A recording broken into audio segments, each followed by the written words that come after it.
So if you're ever wondering how we wash our clothes out here, well, we have limited power and water, so no washing machine, so everything has to be done in the sink, which makes washing clothes like covered in stuff like this a lot more interesting.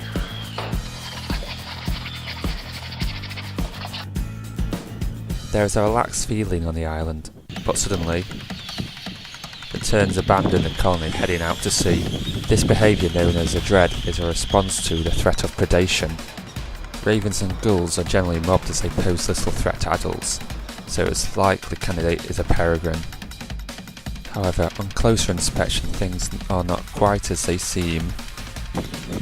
A racing pigeon and a collared dove. We are not sure why these birds terrify the terns. We can only presume they look enough like a bird of prey to scare the terns. While it might seem comical, the disturbance it causes to the colony can be serious, and sometimes the tern's aggression finds an innocent target, and I don't just mean us wardens. The shell duck. A few weeks ago they nested in the burrow, but then there were no terns there, and once the family emerged, the aggressive terns scattered the family. The ducklings were at risk of being pecked to death, and the event disturbed the entire colony. So we stepped in.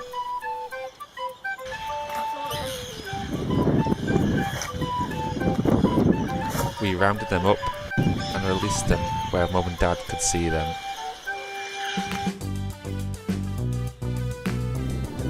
If you yourself come across young birds, it's best not to interfere unless you know what you're doing and have been advised otherwise.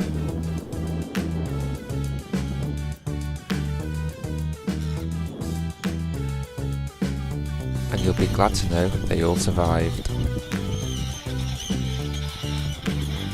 This bird is known as a Portlandica. Once described as a separate species, it's actually a year-old tern. It resembles an adult's winter plumage, and it's rare to see one in the breeding grounds, as terns generally don't breed till they're 3 years of age. This week I saw an unusual item being used in courtship feeding: a moth. It's safe to say she didn't seem impressed. Max has also been trying his luck to attract a female. Being so late this year, whoever mated with last year's probably moved on to a new mate. Let's wish him luck. And as you can see, some of our older gull chicks are now getting quite big. I just hope that's not a duckling. I also stumbled across this nest in the colony. It belongs to an oyster catcher.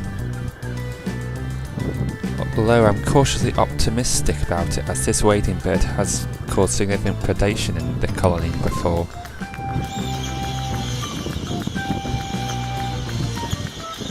And then our sea view disappeared.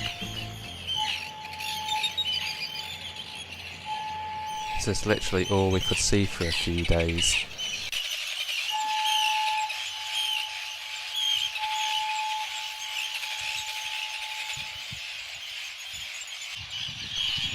This is where island life starts to feel a bit isolated, but all of a sudden it lifted. There's the rest of the world!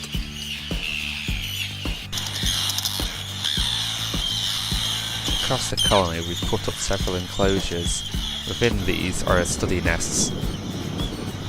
By monitoring these every day we're able to find out when eggs are laid, chicks are hatched, and if any are lost.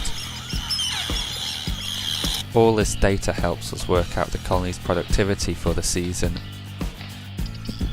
And have you ever wondered what terns get up to at night? Using a camera trap we're able to give you an insight into their nocturnal behaviours. As you can see, they remain fairly active, even with mating going on.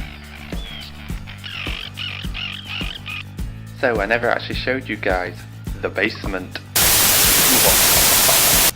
So I think the idea of this thing was a sort of scarecrow, but it never actually worked, so it now lives down here.